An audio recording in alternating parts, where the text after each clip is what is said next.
From producing the best tomatoes for your hamburgers to addressing the global water crisis, here are all the ways that dry farming can solve Western U.S. agricultural issues. You might be wondering what dry farming is. Well, usually when you hear the word farming, you tend to think of large crops with a pretty good irrigation supply, right? I mean, why wouldn't you? Well, imagine this. That same farm, but without needing water for its crops. It sounds like a pipe dream, I know. But actually, if you read up on it, it's been a part of agricultural practices for many years now, with more people focusing on it now thanks to climate change. According to the Dry Farming Institute, farmers commonly resort to dry farming when the weather's going through a dry spell. What would count as a dry spell? Well, that's when the area receives around 20 inches of rainfall, and that's not exactly an ideal amount to have for healthy crops. In that case, crop production is done without irrigation. I know what you're wondering right now. If there's no water for the crops, how do they grow then? First off, the entire point of dry farming is to not let an area's climate restrict crop yields. In a way, farmers utilize the whole innovation as a way of making sure their crops don't suffer in the dry season. In simple words, dry farming is when farmers get to irrigate their crops just once, or not at all. So, how does it work then? Here's the thing. The farmers rely only on natural rainfall to water the crops. Now, even though it sounds pretty simple, there are a few tricks to it, and the biggest trick of them all is timing. Farmers have to make sure they plant their crops at the right time, and this means they have to factor in when the rain will actually come. If they plant the crops at the wrong time, then, well, it'll be a huge waste of both time and effort. On top of that, farmers have to be super careful about the kind of soil they use. Ideally, the best soil would be the kind that can hold in a lot of moisture. That way, the crops can stay hydrated and fresh, even with all the water scarcity. Another technique that farmers employ when it comes to dry farming is the use of cover crops. These make the entire process a little less difficult. Cover crops assist in keeping the soil moist, but not just that. They're also super resourceful because they help prevent water loss through evaporation. Now that we've got all the basics out of the way, it's time to talk about why dry farming could be pivotal for agricultural practices in the Western U.S. Here's the thing. The concept isn't really new for farmers in the West. This innovative farming process is pretty old, but it fell out of practice somewhere in the 20th century. Recently, farmers in the country's west have been facing an extreme water shortage, and the global rise in temperature sure isn't helping either. On top of that, add all the droughts that have been plaguing farmers recently. In tough times like these, they have no choice but to resort to dry farming all over again, and it's a huge possibility for states in the West. There are only two phases to the whole process over there. First, a wet, rainy season. Basically, this is when the soil takes in all that natural water. It's followed by a dry season where all the plants use up all that moisture stored inside the soil. The best thing about dry farming? You can grow pretty much every fruit and vegetable on the planet, and it's a pretty cool technique for small-scale producers. From tomatoes to watermelons, dry farming is suitable for pretty much everything. But that's not where it ends. Remember how I said the whole process has a long history? Well, it was practiced ages ago in the American West. The indigenous people used dry farming techniques for almost 1,000 years. According to Michael Kotutwa Johnson, who works at the University of Arizona as an indigenous resiliency specialist, dry farming isn't just an agricultural practice, it's a way of life. I farm because I'm Hopi, and it's part of our customs, it's part of our traditions. And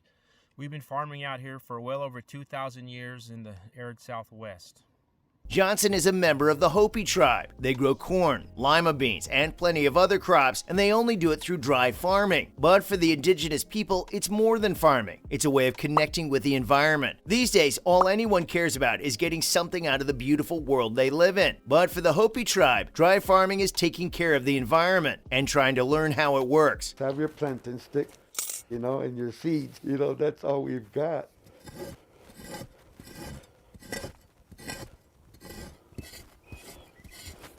Not just that, it's a way of developing a relationship between the farmer and the crops. But then, when non-indigenous people began to find homes in the West, they brought about a change in agricultural practices. Initially, they too worked on using dry farming techniques, but eventually they switched to using proper irrigation systems for the crops. And that's how the practice of dry farming came to a halt in the West. According to Jay Lund, Vice Director at the Center for Watershed Sciences at the University of California, this switch to irrigation seemed very critical. Using a proper irrigation system meant that farmers could increase crop production. Basically, they could have a better yield and, as a result, better profits. This prize demonstrates the global importance of the ideas and approaches of hydroeconomic modeling that are now widely recognized as valuable for policymakers, planners, and managers of the world's important water problems.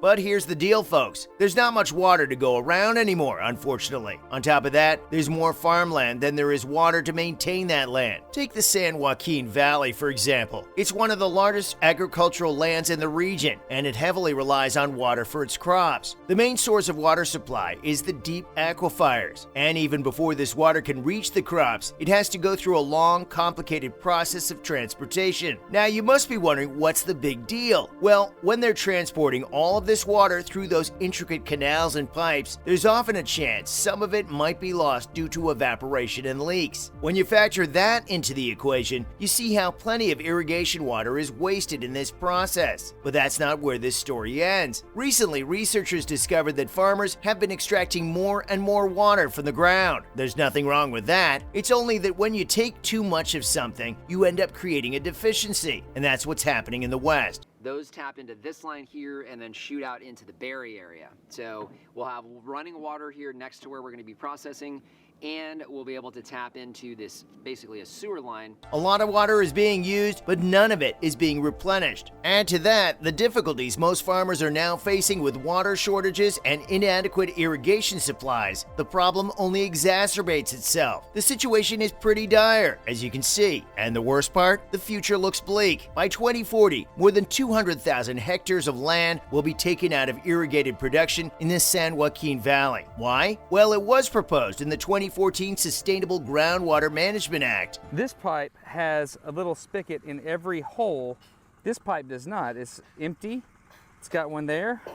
It's empty. It's got one there. And this is how they're going to do it. So they have to conserve water because it's a pretty serious issue. That's why dry farming steps into the picture as the hero of the day. In fact, a 2022 report conducted by a nonprofit organization called the Public Policy Institute of California suggested something fascinating. According to this report, certain specialty crops, such as agave or jujube, are attractive alternatives. The reason is that they can be grown through dry farming, and they're in demand economically, so it's a pretty good win-win situation.